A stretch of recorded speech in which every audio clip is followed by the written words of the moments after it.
Alright folks, welcome back to another game of Sudoku. We have a medium puzzle, and we had a medium puzzle a couple days ago that I got a little stumped on because my brain was functioning at a different wavelength.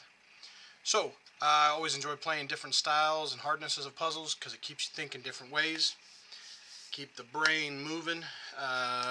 So, let's start looking at this puzzle. I am seeing a couple cool little patterns really quick. I see like this row will tell us what this number is. Like for instance, I saw this 4 here that blocks this particular column, so that's the only spot for the 4. We have a 4 and a 5 that kind of goes down this column, but there's already a 4 or 5, so there's going to be a different number right there. But that little pattern is kind of a neat thing. See this pattern here too? This tells us like the 7 is going to be here or here. Okay, this 9 is already up here in this one. So let's throw that 7 pencil mark down here. So anywhere where you have a line that comes straight down, that is somewhat helpful because it marks off some solutions. Okay, so let's start looking for some patterns here. I'm seeing a lot of 9s in this puzzle, so let's take a look at the 9. This particular cube only has 3 numbers missing, and I see there's a 9 and a 9 here, so that's going to give us the 9. I see that it's missing a 1, and here's a little helpful 1. And then it looks like the only number left we're missing is a 2, so that cube is done. Okay, we have a 9 across the top, a 9 across the bottom, and a 9 through the right side, so there's our 9 for that cube. We have 2 9s down the center column and the right column, so we have a 9 in the left here, and then we also have that same exact pattern over here with the 9 down the right, 9 down the center, and a 9 through the middle row. So we have a 9 there. So all of our 9s are now marked out. That looks good and helpful. Let's see what else we have. Just off the top of my mind here, I see these patterns of 1s, 1 across the top row, 1 through the bottom row, so we just have a 1 in the center. Now in this particular center row, we only have 2 numbers missing. 1, 2, 3, 4, 5, 6. Looks like we need a 7 and an 8. And look at this, we got a 7 and an 8, so we just flop those there. Our 7 goes here, our 8 goes there. That's handy. Very good, very good. Alright, now I'm looking here in this particular cube. We've got 3 numbers missing. I know we need a 7, but I see the 7 coming across the top.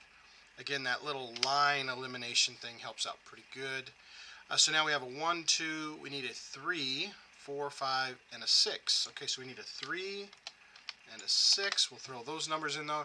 They're double locked, so now that tells me what these 2 numbers there are. It tells me the 3 and the 6 got to be down here. Also, if you count this row, you'll see those are the only 2 numbers that are missing, as well as a 3 and a 6.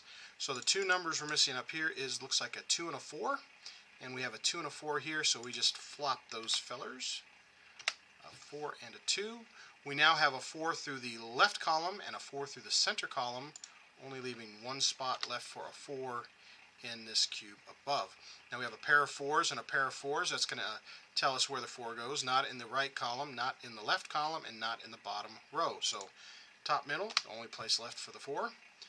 We've got 2 4s and 2 4s. We can figure out the 4 down here in this bottom left, not in the bottom row, not in the middle row, not in the center column, and not in the right column. So this is the only spot left, and we had 2 9s, so that helps us solve out our 9, which also cascades our 9s over here. Let me clean up my pencil mark.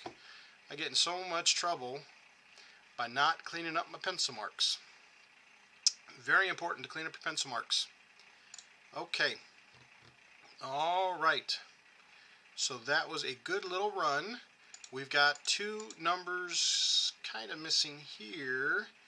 Well, we had a 7 in one of these 2. Well, it can't be there anymore. So again, see, like I was just saying, my pencil marks. Let me clean that up. We've got a 1. We've got a 2. We need a 3. Now we know a 3 can go here, and a 3 could go in any one of those spots. We've got a 4. We need a 5. Well, a 5 can't go here, and a 5 can't go here. So this is the only spot left in this column where a 5 can go. And of course, we're missing a 3 and a 6.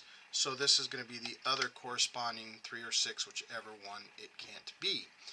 Now we do need a 1 here in this cube, and it can't be in the left column or the right column, so this is the only spot left for a 1. So we need this 3 and 6 to correspond because we're missing the 3 and 6 in this cube. So that looks good. I don't have anything 3 or 6 here in this row to help or this column. But let's go ahead and let's look up here because we know we're missing a 3 and a 6, and the other number looks like a 5. And we know a 5 can't be here, so we know the 5 has to be one of these two, and then the other is a 3 and a 6. So we've got a 5, a 3, and a 6, and that's what it looks like, a 5, a 3, and a 6. And what's the other number missing up here is an 8. Okay, so this 8 comes up. We have an 8 in the center. All right, we'll come back to that Mr. 8 in just a moment. Let's look and see what else we have going on. Let's see. I'm just kind of looking. See, we did all of the 9s. Okay, so let's look at our 8s and see how they fare. So we have an 8 down the right column, 8 through the center row. So we'll put pencil marks there. We now have a ghost row. That's what I call that. So you can't have an 8 either one of these spots. We have a physical 8, so you can't have an 8 in one of these two spots, plus this 8 vertically. So the 8 in this cube has to go in one of these two. Okay, all right. Let's see here. This 8 comes up vertically. We've got 3 spots it could be an 8. We'll leave that be for now. We already identified this has to be our 8 here. And we only have one 8 coming vertically, so we have like 4 choices for our 8. That's okay. Let's leave those there for just a moment. Let's look at our 7s, shall we? Alright, so we have a 7, and I was going vertically first, but I found a little bit of a ghost row down here. We have a 7, well, not a ghost row. 7 across the top, 7 through the center, and 7 through the middle column. So this is the only spot left for a 7. Now we have a 7 in the right column, 7 through the center column, 7 through the center row. Only spot left for a 7 is here. Now we also have a 7 now through the bottom row, 7 through the middle row, and a 7 in the left column. Only spot left for a 7 is there. And that looks like all of our 7s for the game. That's good. Okay.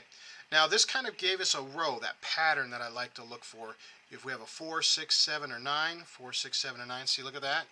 So we've got some 6s here. We've got a 6 in the right, 6 through the center.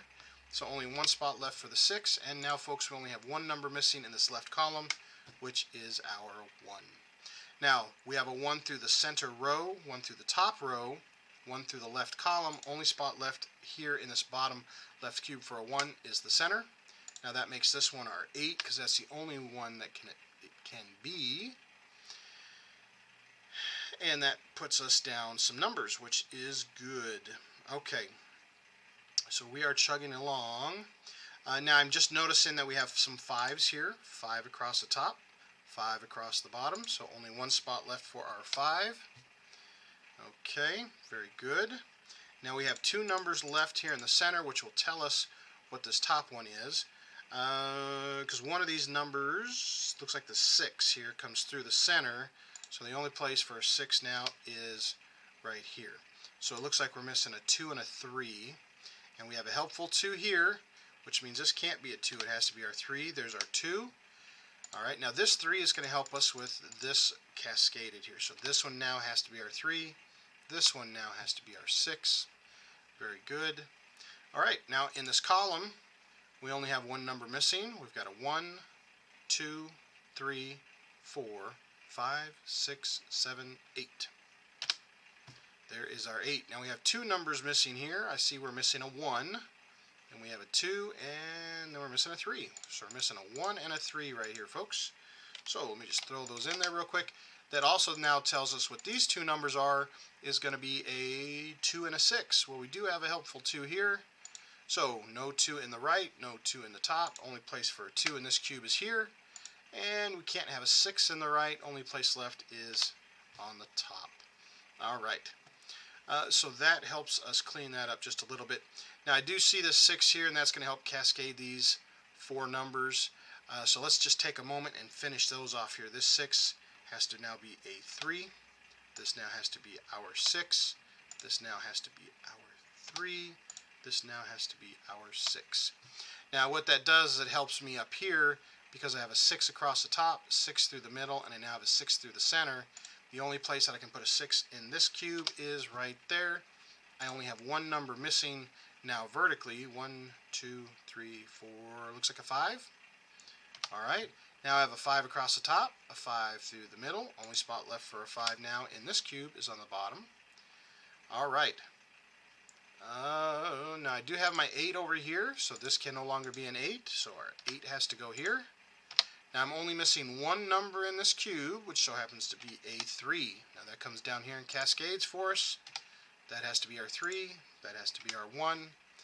Alright folks, so it's kind of neat if you look at things one way, like so if you're looking at this particular cell right here and you're looking vertically, you can see there's 1, 2, 3, 4 missing in that column, but if we look vertically, horizontally, we can see there's only 1 missing in this row, which happens to be a 1. So looking at things one direction, if it helps you, go that way. If it doesn't help you, go the other direction, and you can find some solutions fairly easy. So this particular row just has one number missing again. 1, 2, looks like a 3. We'll throw our 3 in there. So the two numbers that we're missing here looks like a 2 and an 8. Now we do have a 2 here. So this one has to be our 2, that one has to be our 8. Now again, if you're looking this way, there's 2, but if you go vertically, there's just one number missing, and that's okay. So we've got a 1, we've got a 2, we need a 3. Well, there's our 3 right there, can't be there, so there's our 3, 4, 5, 6, 7, and we're missing an 8. So there we go, folks. With a medium puzzle, we just used some basic pencil skills, looking at vertically, horizontally, and cubically, how those numbers assist each other, and that will help you walk through it. Don't be afraid to skip numbers. Don't be afraid to go different directions. Start high, start low, flip around. Just let your mind kind of wander, look for patterns, see what works good for you.